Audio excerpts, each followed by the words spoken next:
Obrigada mesmo aqui pela participação hoje para comentar, né, sobre os fundos imobiliários que estão se dando bem, né? A gente teve aí um mês bom em junho, né, com o IFIX subindo aí mais de 4%, a carteira da Empíricos também se dando melhor ainda, né, do que o índice, então subiu mais de 5%, você pode entrar um pouquinho mais no detalhe aí para explicar para a gente, mas eu queria realmente agora, a gente teve um mês ótimo em junho. Quero saber quais são as perspectivas aí para o segundo semestre, julho, como é que está a confiança do investidor para o mercado imobiliário e quais devem ser os destaques aí do setor para julho e um pouquinho aí para o segundo semestre, que você puder falar para a gente. Legal, Paula. Bom, a gente viu nesse primeiro semestre um movimento bem favorável para fundos imobiliários, né, no que diz respeito à descompressão de risco local, né, as taxas de juros longas, né, a curva de juros futura arrefecendo, uma perspectiva mais clara de queda dos juros aí nominal já nesse segundo semestre. Isso tudo, numa perspectiva de investimentos em renda variável, ações, fundos imobiliários em geral, traz novas perspectivas favoráveis para a categoria, né? E recentemente a gente até realizou a nossa pesquisa semestral com gestores de fundos imobiliários, participante envia para mais de 40 gestoras, das principais do país, publicou na sexta-feira na página do assinante da Empíricos. Há uma aceleração de otimismo considerável ali, né? Se a média estava mais próximo do neutro, para que você pense em grau de otimismo nos próximos 12 meses, agora a gente tem algo mais, um otimista consolidado, para não falar muito otimista, né? Então, toda essa descompressão de risco, essa liquidez que o mercado tem demonstrado nas ofertas, tanto das ações, falou das ações, quanto de fundos imobiliários, demonstra que a indústria de FIIs pode aquecer novamente. Esses 10% aí que o IFIX, que é o principal índice do setor, subiu nesse primeiro semestre, pode ser só um começo, vamos dizer assim, para o médio prazo, um ciclo mais favorável para ativos de risco, né?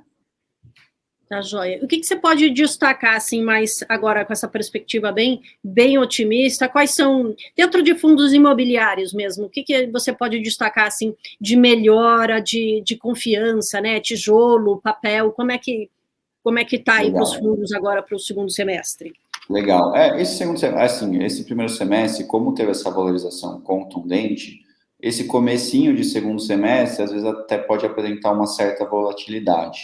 Mas ainda assim, existem fundamentos muito importantes que sustentam aí um grau de otimismo da indústria. O primeiro, acho que como eu falei, essa redução da taxa de juros, isso traz uma competitividade melhor para os fundos imobiliários e também tem um papel fundamental no valuation, né? Então, você reduzindo esse custo de oportunidade, os fundos imobiliários têm, especialmente os tijolos, que são mais sensíveis à mudança de juros, tendem aí a se favorecer, a se valorizar, né? Então, a gente tem capturado ali desde há algum tempo, já estamos com uma posição um pouco mais consolidada em tijolo do que a média da indústria, especialmente o IFIX.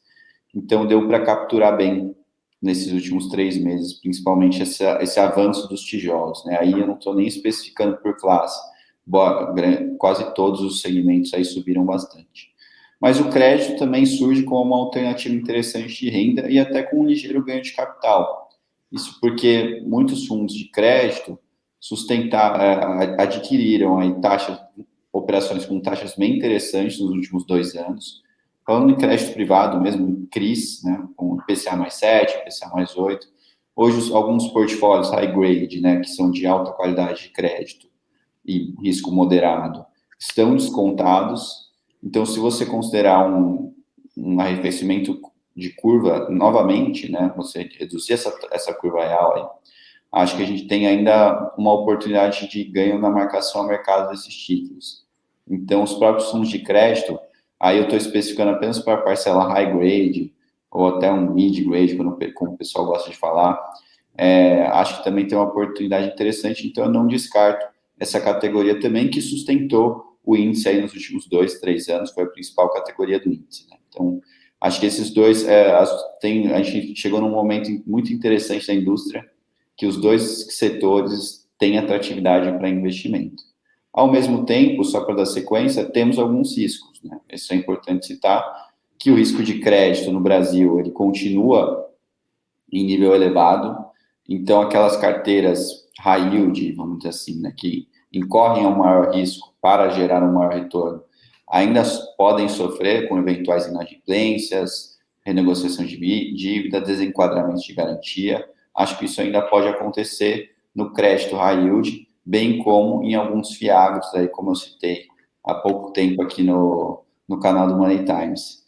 Então, esse é um ponto, e os fundos de tijolos também então, estão em um processo de evolução, especialmente escritórios, e acho que também pode ter alguma, vamos dizer assim, alguma interrupção de crescimento, algo nesse sentido, uma demora para crescimento de aluguel e de ocupação de alguns portfólios, mas ainda assim a perspectiva segue como otimista.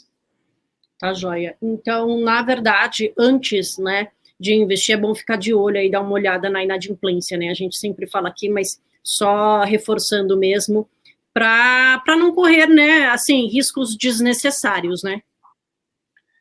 Pois é, assim, a gente tem várias opções na indústria, então, e muitas vezes o investidor iniciante de fundos imobiliários acaba olhando apenas para o dividend yield, que é quanto o fundo paga sobre o preço, o valor de mercado do fundo, o desconto sobre o valor patrimonial, são indicadores que são fundamentais para uma análise, mas ao mesmo tempo eles são muito rasos se você olha somente para eles. E aí você acaba sendo, vamos dizer assim, enviesado para comprar ativos mais arriscados, né? E acho que a indústria sofreu, especialmente a indústria classificada como high yield, sofreu bastante nesse último semestre por conta de inadimplência e muitos investidores iniciantes também. Então, ter uma diligência um pouquinho maior na hora de selecionar é muito importante. Tá, joia. E aí eu vou só puxar aqui que eu perdi a pergunta que chegou aqui, peraí, do Paulo Alexandre, vê se você pode responder aqui, Caio. Ele perguntou se VISC 11 manda embora. O fundo da 20 de shoppings, né, o VISC 11. Não, eu acho que não, Paulo, eu gosto do VISC, na verdade a gente fez até um relatório recente na Empirics Research sobre o fundo.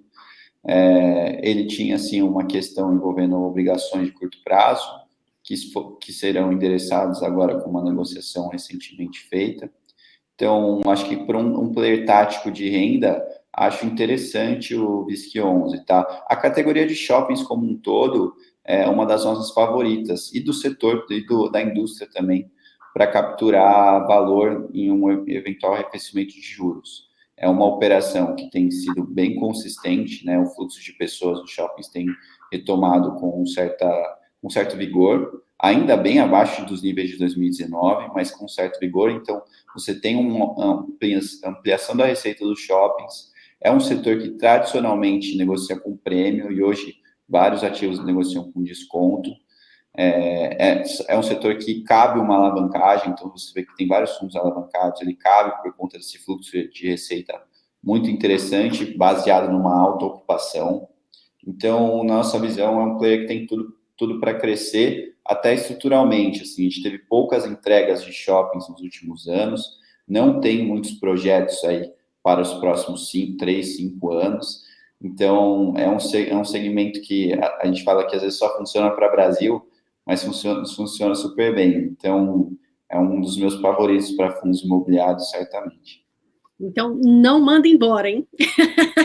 Continua com ele aí. Chegou mais uma aqui do Mário, Caio. MXRF11 ainda é uma boa opção? Boa.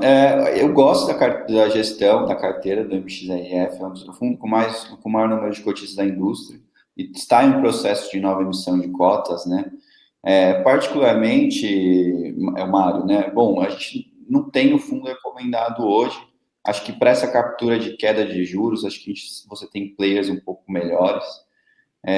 Acho que, como eu falei, eu gosto da qualidade da carteira, tem algumas questões lá interessantes de crédito, outras nem tanto, mas ainda assim preferimos outras opções nesse momento para essa vertente de juros, assim. E como renda também acho que temos aí uma relação risco-retorno mais favorável em alguns fundos de crédito neste momento. Mas é um fundo que sempre passa aqui no nosso radar e não vai deixar de ser acompanhado, não. Maravilha. E aí, para a gente finalizar, Caio, né, a pergunta aqui, né? Qual é? Você já falou desses dois fundos, mas agora eu quero saber, assim, na sua opinião, qual é a sua top pick agora para o mês de julho? Boa, boa. A gente tem a carteira da Top Picks de fundos imobiliários, né, que a gente fornece para Empíricos Investimentos, e a recente inclusão foi do XP Malls, né, o XP-ML11.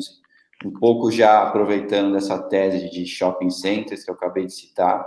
Então, é um fundo que tem 16 ativos, com uma gestão já tradicional, tem ativos bem interessantes ali dentro, como o Catarina Outlet, o Shopping Cidade Jardim, que ele acabou de adquirir uma nova fatia por um cap rate de 9%, que na nossa visão é bem interessante. Também está ampliando sua participação no Shopping da Bahia, que é um dos shoppings mais dominantes aí do Brasil. Então, é um case que como eu falei, acabou de fazer uma captação, então está com liquidez aí, tanto para aprimorar essa estrutura de capital. Em relação a julho, acho que tem uma questão de timing agora, porque ele acabou de lançar uma nova emissão de cotas aí para o público geral.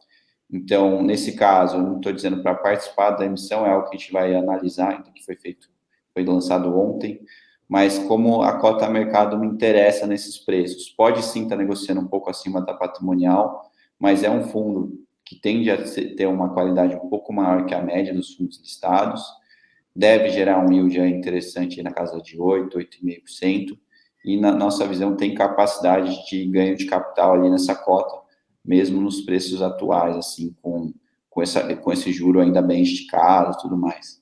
Então, é um case que, na nossa visão, parece um veículo interessante para capturar essa queda de juros com qualidade, né?